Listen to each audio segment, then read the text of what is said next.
Friends, எங்கள் வீட்டில் இன்றைக்கி புடலங்காய் கூட்டு பண்ணுறோம். அதனால் புடலங்காய் பெரிய புடலங்காவாக இருக்குது. அதை பார்த்துட்டு அப்புறம் இங்கே பாருங்கள், இப்போ தான் ஃபஸ்ட்டு இந்த செடியை நாங்கள் வளர்த்துருக்கோம். அதில் பெரிய புடலங்காய் இதுதான் ஃபஸ்ட்டு முளைக்குது. அடுத்து நம்ம வீட்டில் வெண்டைக்காய் செடி இருக்குது. அதில் எத்தனை வெண்டைக்காய்னு இருக்குன்னு பார்க்கலாம் வாங்க. இங்கே பாருங்கள், நம்ம வீட்டு வெண்டைக்காய் செடியை எவ்வளோ மோசமாக இருக்குது, இருந்தாலும் இது வளருது பாருங்கள். இங்கே பாருங்கள் எவ்வளோ பெரிய வெண்டைக்காய். 1 2 3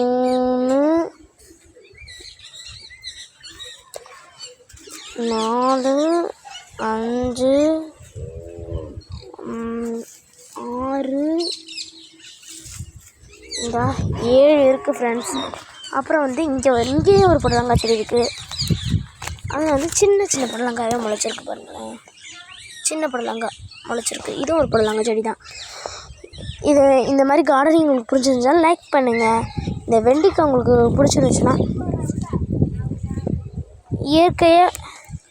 இயற்கையாக வளர்கிற வெண்டைக்காய் உங்களுக்கு ரொம்ப பிடிச்சிருந்துச்சுன்னா லைக் பண்ணுங்கள். ப்ளீஸ் லைக் பண்ணுங்கள். நான் இப்போ தான் ஃபஸ்ட்டு வீடியோ போட்டிருக்கேன். ப்ளீஸ் லைக் பண்ணுங்கள். கொஞ்சம் எனக்கு ஹெல்ப் பண்ணுங்கள். அப்போ தான் நான் இது மாதிரி நிறைய வீடியோஸ் போட முடியும். நீங்கள் நான் கார்டனிங்கில் நீங்கள் என்ன காய்கறி வாங்கி விதைக்க சொன்னாலும் நான் விதைக்கிறேன். அதே வீடியோ எடுத்து போடுறேன். அது வளர நான் ஒரு நாளைக்கு ஒரு வீடியோ எடுத்து போடுறேன். நீங்கள் ஃபஸ்ட்டு எனக்கு லைக் பண்ணுங்கள். Bye friends. லைக் பண்ணுங்கள், சப்ஸ்கிரைப் பண்ணுங்கள். அது ரெண்டையும் ஒன்றா சேர்த்து பண்ண முடியான்னு பார்த்து கமெண்ட் பாக்ஸில் சொல்லுங்கள்.